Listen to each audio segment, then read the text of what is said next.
Greetings and namaste. This is Shiva, your friendly philosopher and wellness guide, coming at you from Minneapolis, Minnesota. Now it's getting dark, but I figured I'm just gonna bang this out anyway, so bear with me. Maybe you can hear me rather than see me here. It's also nice to sort of witness how, times change. Sometimes just the fact that we see the sky darkening is a miracle of nature in itself, so why not celebrate it? Not everything needs to be lighted up all the time. Sometimes we can close our eyes and see the brilliance without even having to open them, right? So let's maybe think of it that way. And I challenge you to bear with the lack of lighting here.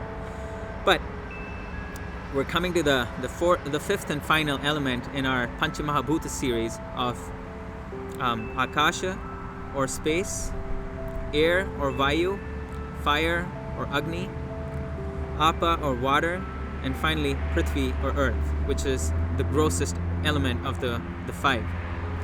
So if we think of pṛthvī or earth, it's probably the most accessible for a lot of us because we basically, the moment we rise from our bed, we're standing on earth. Even when we're in bed, we're resting on something solid, something material, something tangible.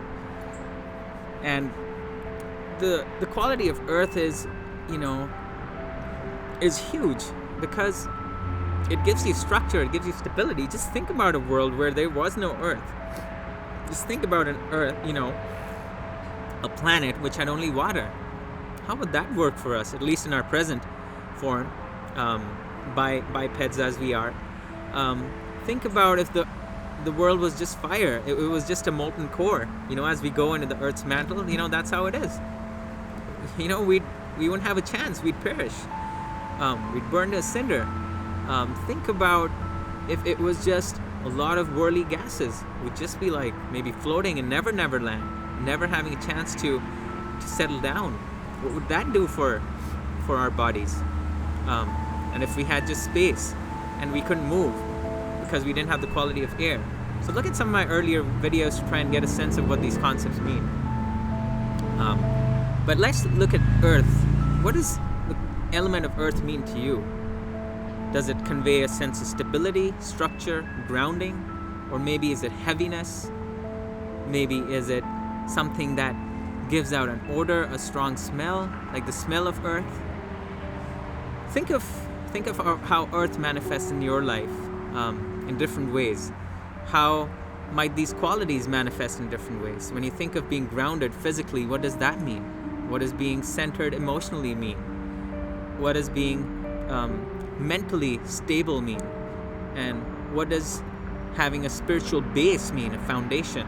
All of these are the qualities of earth coming into play in these different dimensions of our existence.